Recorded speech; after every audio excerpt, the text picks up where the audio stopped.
Olá, tudo bem com vocês? Vamos para mais uma devocional. E a nossa devocional será no Evangelho de João, capítulo 4. Esse texto nos fala sobre a mulher de Samaria. Bem, assim nos diz o texto, a partir do versículo 1 até o versículo 18.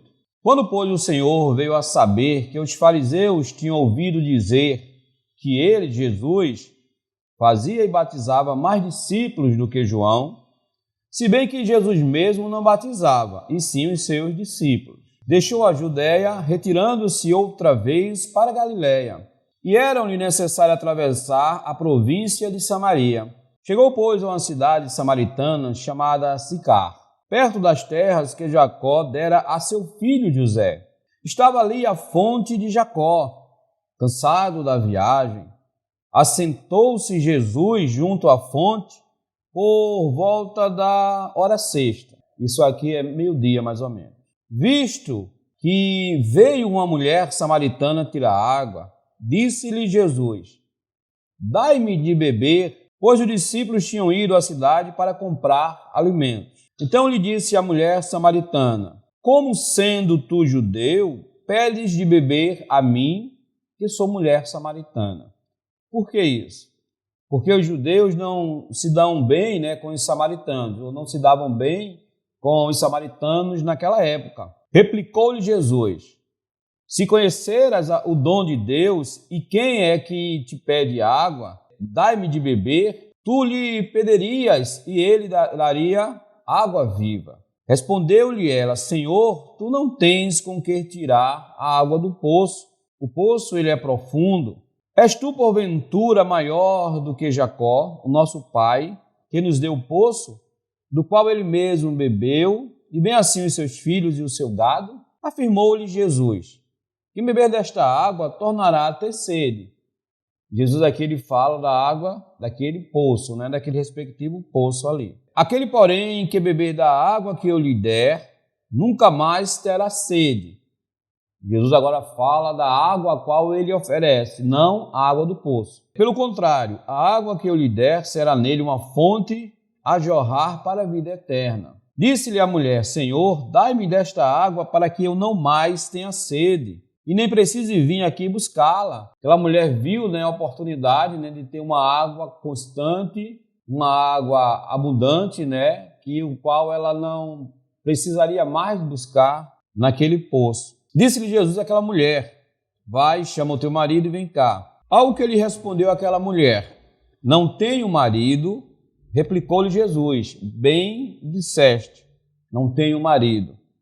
Porque 5 maridos já tivesse, e esse que agora tens não é o teu marido. E isto disseste com verdade. Então nós estamos aqui diante de um texto da Bíblia que nos fala sobre um diálogo entre Jesus e a mulher samaritana. Uma mulher samaritana que era pecadora, uma mulher que precisava ser alcançada pela graça de Jesus Cristo. E nessa conversa que Jesus tem com ela, ele diz: olha, se você beber da água que eu tenho a lhe oferecer, nunca mais você terá sede. Jesus aqui ele fala de uma água espiritual. Jesus não está falando aqui da água material, mas sim da água espiritual.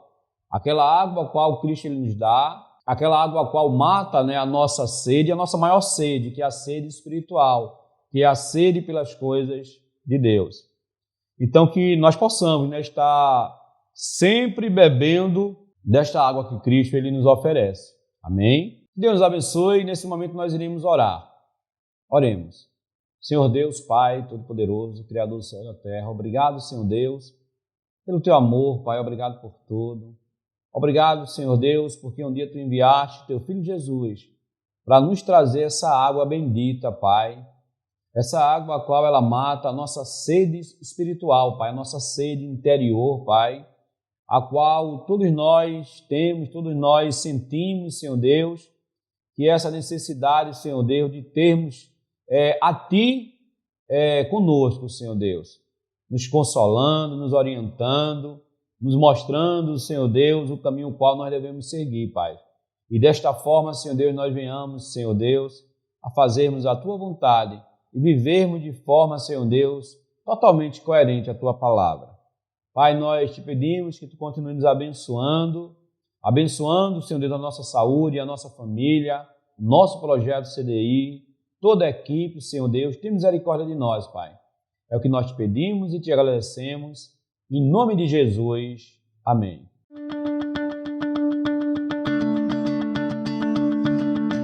E o nosso tema de hoje, nós iremos falar um pouco sobre a doutrina do pecado. Eu creio que você já ouviu falar alguma coisa, né, sobre o pecado, com certeza. Aqui no Projeto CDI nós estamos sempre, né, com esse cuidado de expor, né, a palavra do Senhor para que você possa aprender. Bem, primeiro nós iremos examinar alguns textos bíblicos que nos fala sobre o pecado. De fato, o pecado ele existe. O pecado ele é algo real nas nossas vidas. Lá na carta aos Romanos, capítulo 6, e o verso 23 diz: porque o salário do pecado é a morte, mas o dom gratuito de Deus é a vida eterna em Cristo Jesus, nosso Senhor. O texto diz que porque o salário do pecado é a morte. Nós entendemos que tudo aquilo que nós plantamos, nós colheremos. E é isso que o texto diz.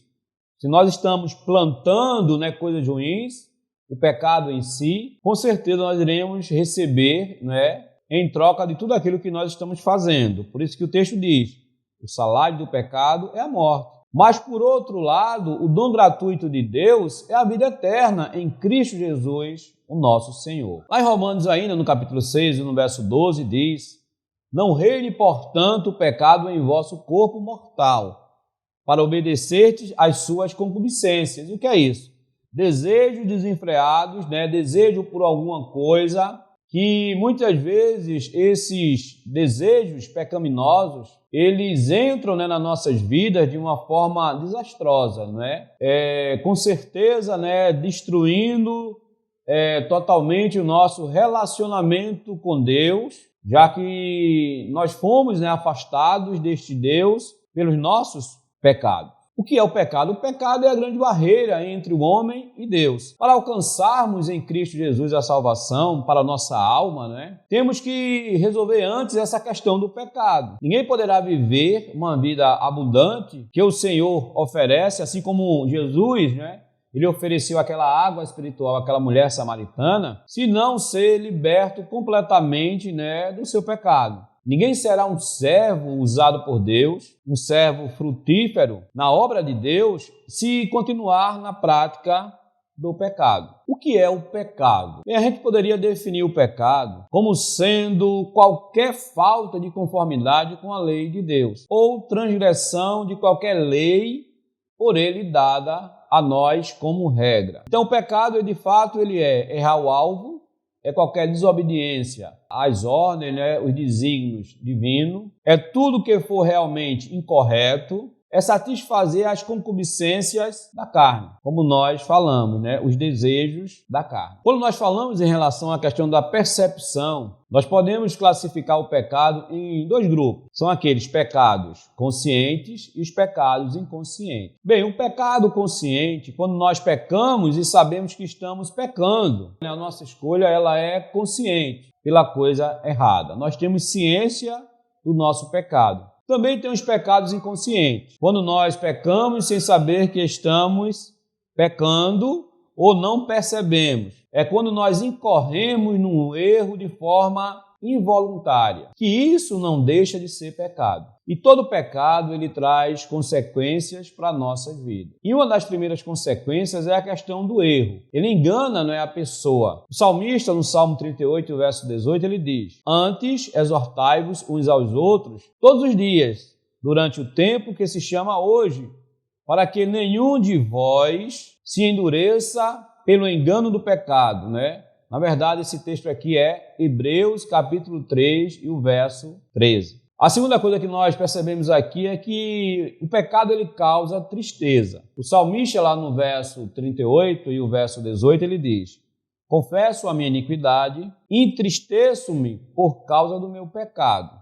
Quando o indivíduo ele tem essa consciência do pecado, ele fica triste, de fato. Suja, né, e acusa a nossa consciência. O salmista ele vai dizer lá no Salmo 51, lava-me completamente da minha iniquidade e purifica-me do meu pecado, pois eu conheço as minhas transgressões e o meu pecado está sempre diante de mim. Isso quem diz é o salmista Davi, o rei Davi. O pecado também ele é testemunha contra nós. Isaías 59 diz isso no verso 12. Porque as nossas transgressões se multiplicaram perante ti, e os nossos pecados testificam contra nós, pois as nossas transgressões estão conosco, e conhecemos as nossas iniquidades. Então, o nosso pecado, ele testemunha contra nós mesmos. O pecado, ele escraviza o ser humano. João, lá no capítulo 8, verso 34, ele diz isso. Replicou-lhe Jesus, em verdade, vos digo, que todo aquele que comete pecado é escravo do pecado. O pecado, ele nos separa de Deus. Isaías 59, verso 2, ele diz, mas as vossas iniquidades fazem separação entre vós e o vosso Deus, e os vossos pecados escondem o seu rosto de vós, de modo que não vos ouça. Então, o pecado, ele nos separa de Deus. O pecado também, ele nos torna inútil e até nocivo aos planos de Deus. Romanos vai dizer isso, que todos se extraviaram, se perderam, juntamente se fizeram inúteis. Não há quem faça o bem, não há nem um só, e sua garganta é um sepulcro aberto. Com as suas línguas tratam enganosamente, peçonha de asco está debaixo dos seus lábios. A sua boca está cheia de maldição e amargura. Os seus pés são ligeiros para derramar sangue. Nos seus caminhos há destruição e miséria, e não conhecem o caminho da paz. Não há temor de Deus diante os seus olhos. Então veja o quanto o pecado ele nos torna inútil. O pecado ele mata o pecador. Lá em Romanos 6, 23, diz isso, que o salário do pecado é a morte. No Salmo 32, o salmista diz, enquanto guardei silêncio, consumiram-se os meus ossos pelo meu branido durante o dia todo, porque de dia e de noite a tua mão pesava sobre mim, e o meu humor se tornou em seguidão e estio. Veja o que aqui o salmista diz, que quando ele calou o seu pecado, ele diz que ele sentiu a mão de Deus pesar sobre ele. Bem, o pecado original ou o pecado principal ou capital é o pecado em sua origem. A Bíblia diz que ele se dá lá no Éden. O pecado ele teve origem, de fato, no Jardim do Éden, quando Adão e Eva pecaram. A Bíblia diz que os nossos primeiros pais, Adão e Eva, são os representantes da humanidade, seduzidos pela astúcia, pela tentação de Satanás, ali em figura de serpente, pecaram, cometendo o pecado qual nós chamamos de pecado original, que é o fato de desobedecerem a Deus consumindo ou comendo o fruto proibido. E esse pecado original ele trouxe uma consequência terrível para nossas vidas, que nós podemos simplificar em a morte espiritual. Por causa do pecado cometido por Adão e Eva, nossos primeiros pais, o homem ele cai da sua retidão, de sua origem, ele cai da comunhão de Deus e assim se tornam mortos em pecados, inteiramente corrompidos em todas as suas faculdades e parte do corpo e de sua alma. Então todos pecaram, estão afastados da glória de Deus. Romanos 5,12 diz, portanto, assim como por um só homem entrou o pecado no mundo, e aqui ele faz uma referência ao pecado cometido por Adão, e por esse pecado veio a morte, assim também a morte passou a todos os homens, porque todos pecaram. O pecado se estendeu a todos os homens, a gente percebe aqui no texto, sendo eles o tronco de toda a humanidade, ou seja, Adão e Eva. O delito dos seus pecados foi imputado, foi direcionado a nós, a seus filhos. E a mesma morte em pecado, bem como a sua natureza corrompida, foram transmitidas a toda a sua posteridade, ou seja, toda a humanidade, que deles procede por geração em geração. Desta corrupção original pela qual ficamos totalmente indispostos, adversos, pela qual nós ficamos separados daquilo que é bom, daquilo que é inteiramente correto, inclinados de forma total ao mal, ao pecado, a fazermos tudo contrário à vontade de Deus. Todas aquelas transgressões as quais atualmente nós já conhecemos. Romanos 5,12 ele nos diz o quê? Portanto, assim como por um só homem entrou o pecado no mundo, e pelo pecado a morte, assim também a morte passou a todos os homens, porque todos pecaram. E está aí uma nítida, exposição do pecado nas nossas vidas. O pecado ele torna culpado o pecador e sujeito à ira de Deus. Então Deus ele é justo, porque nós somos pecadores. Todo pecado, tanto original como atual, o qual nós cometemos, sendo transgressão da justiça e lei de Deus, e a ela contrária, torna pela sua própria natureza culpado o pecador. Então nós somos culpados. Por essa culpa está ele sujeito, ou seja, nós sujeitos à ira de Deus e à maldição da lei. Portanto, expostos à morte com todas as misérias espirituais, temporárias e eternas. Então vejamos, o pecado ele é o nosso maior problema. E como vencer e se libertar do domínio do pecado? Primeira coisa, arrependimento. Arrepender-se. 2 Pedro, capítulo 3, verso 9 diz: o Senhor deseja que todos se arrependam. O Senhor não retarda a sua promessa, ainda que alguns a tempo tardia,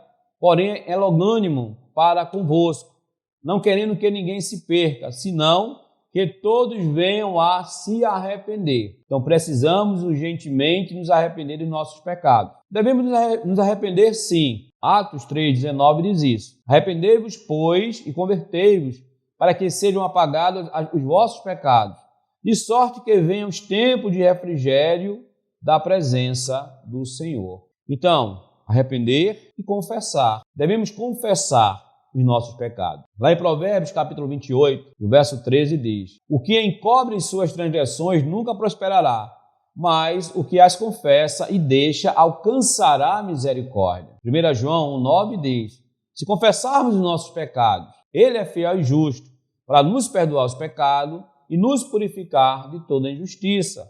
Quem? Jesus Cristo. Mateus 10,32 diz: portanto, todo aquele que me confessar diante dos homens, também o confessarei diante de meu Pai que está no céu. Então, se arrepender, confessar e abandonar o pecado. Devemos abandonar o pecado. Provérbios 28,13 diz: o que encobre as suas transgressões nunca prosperará, mas o que as confessa deixa e alcançará misericórdia. Isaías 55, verso 7 diz: deixe o perverso o seu caminho, o iníquo os seus pensamentos, converta-se ao Senhor, que se compadecerá dele, e volte-se para o nosso Deus, porque ele é rico em perdoar.